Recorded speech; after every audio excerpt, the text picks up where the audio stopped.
Hello and welcome to the November 2020 layout update for the Trent Valley Railway. In this update we'll take a look at the back scene for the container depot, the back scenes and the work that I've done to get those nice images onto the back of this area here. We'll take a look at some of the progress for the scenery. Back of the depot now. I've completed all of the work around the concrete hard standing area, and there's lots of new rolling stock, including this Bachmann Voyager in cross-country livery.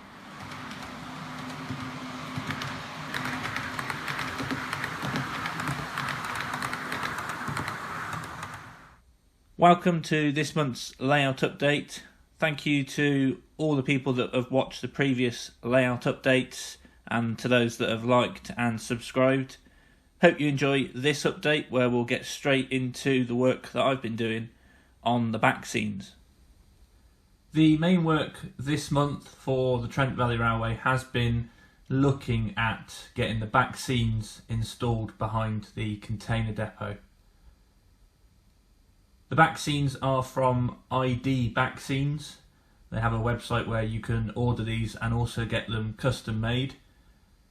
In the first instances, I have got their distribution depot ID back scene here and got the standard size one, looking to sort of see how this fits in terms of the different images across the back of the container depot.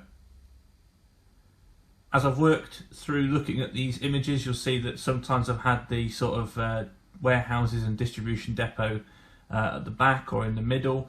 There's also the issue with the breeze blocks in the centre, where I'm going to eventually sort that out with some warehouses in front.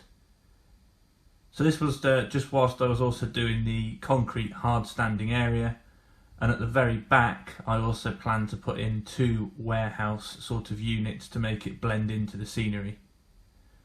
So once I'd sort of decided on what I want the back scene to go in terms of the picture, I've then built up the back scene boards. This is then at the very back, just using some of the spare wood, and very successfully I've laid the custom back scene that I had ordered with the higher back scene here onto those back scene boards at the very back of the layout. If we look then down here, it nicely merges into the concrete hard standing area, and I've blocked up the sort of concrete paving though with a row of containers at the back, which nicely then blends into the sort of warehouses and the back of the scenery. And then I'll do the same as well for the very back of the container depot towards where the tunnel portal will be. So these are all the sort of images that I've taken throughout getting those back scenes sorted. And as we go forwards now, I'll carry on to do the other back scene, and I can start to now do the sort of scenery in front of this area. I've got a few more things to sort out as well, with sort of moving the lorries and the reach stackers around to sort of position them in the nice places. But otherwise, very happy with how this has sort of turned out from the perspective of then looking at this from standing here, and also obviously videoing this part of the layout. I'm now going to show you the current state of play with this scenic area. So obviously I've just described the back scenes and the work that I've done to get those nice images onto the back of this area here. And at the very back of the depot now, I've completed all of the work around the concrete hard standing area. Pop the buffer stops back in, and it now nicely sort of has that concrete effect, and I can put the lorries also within the sort of inside of the container crane area, so it can look like the lorries are directly being loaded up with the containers as they come off the trains. What I haven't got round to doing though this month yet is ballasting the centre area, but this is now ready to do that. I'll probably now wait till it gets a little bit warmer, because otherwise it will take quite a while for the glue to set with the ballast. But I've also put in some catch pits as well for the drainage, and those are just placed in between the first and second reception lines. So the ballast will go up to the edge, so you won't see the little white plasticard board at the very bottom. And the next bit to do here is to probably fit in another sky scene onto this backboard here, which is the one that covers up the breeze blocks. And the intention here then is to sort of merge the sky in the back scene with a depot sort of facility and the back of that depot facility, so basically another warehouse that will be alongside where it says the Stobart Rail Containers, and then it will come along down to the end of the hard standing concrete area. Eventually I'll also get round to then filling this sort of central gap between the depot and the main running lines. I'll then get round to ballasting the main running lines as well. But I think the next area that I will near enough be working on now for a couple of months is sorting out this end scene here. So these tunnel portals need painting up. They've been like that for quite some time, and you may have seen in some of the pictures there as well. I'm going to put in at the very back there another sort of unit to cover up the back scene concrete area, so it'll look like at the end of the depot there's another warehouse, and if we come down to this level, eventually the sort of tunnel portal area on top of that will then merge into the grass area on the back scene. So there's quite a few things to work on now for the scenery, progressing well. What I'll show you next in this update is looking at the cross-country Voyager, which I've had put away for some time, but I've now put DCC in this. One of the new rolling stock additions then to the Trent Valley Railway is this Bachmann cross-country Voyager. This one's a 5-car, and I have DCC fitted the centre car, which is the motor, and I've also done the end cars as well. So this train has 3 decoders within it, one in each of the end cars and also one then in the motor. I've wired up the DCC decoders in each of the end cars to the PCB light boards, and so the directional lighting as well works for both of those cars. Runs very nicely, as you'll now see in some of the running shots.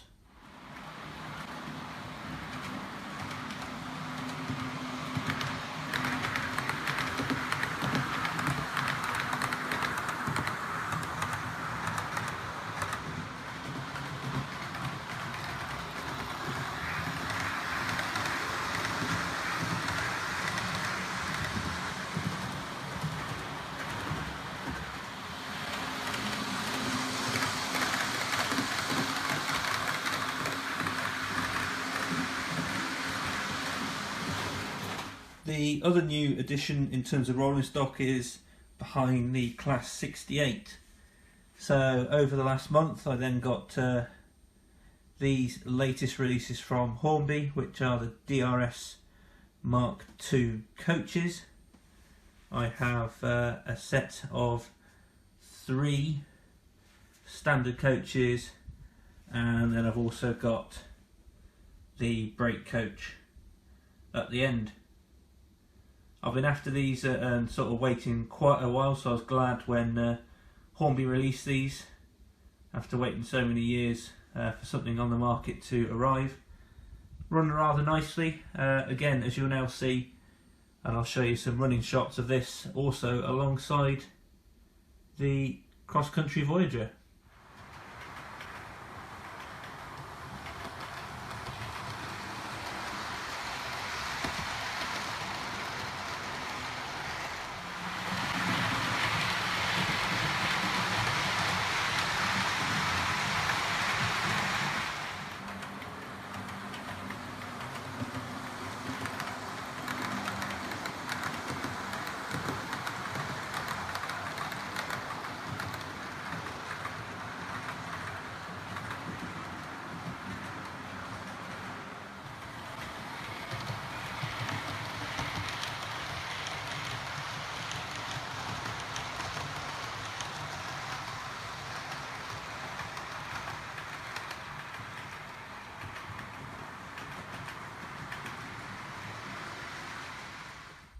The next set of rolling stock, which is also new to the layout, are these Hornby KFA wagons.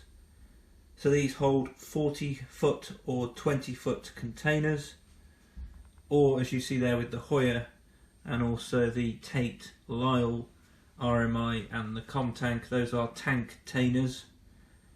I've got a nice sort of differenting set across each of these KFA wagons that have been released over time, and there will be, I think, 8 KFA wagons in this rake. There's one more to add to this. It probably won't be seen very often where it is now. It was just a convenient place to empty the boxes and store it and just test it. It will probably be seen running on the main line with probably some Freightliner stock at the front of it.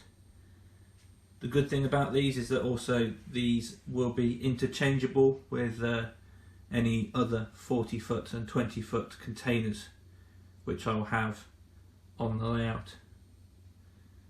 What I'll do is, again, I'll show you just a quick little running shot of this in action on the main line past the container depot.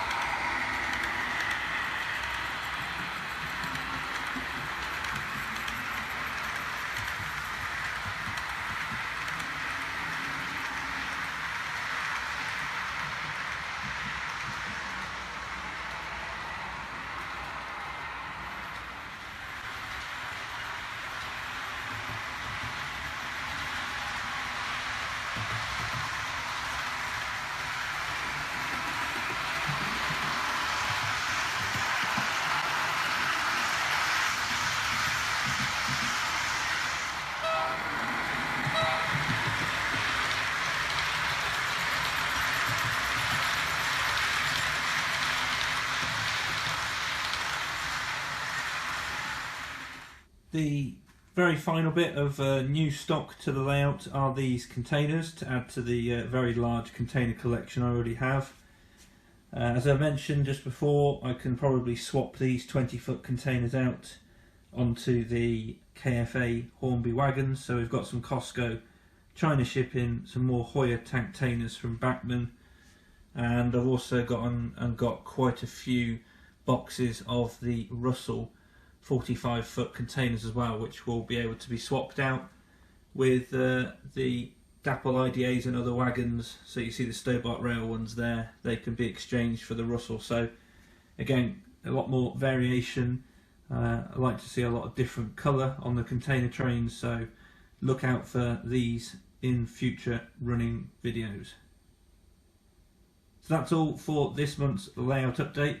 Hopefully a bit more to do with the layout on the next update after this one has been mainly sort of testing, cleaning and getting those back scenes correct. Thanks very much for watching, and join me again soon for another update on the Trent Valley Railway.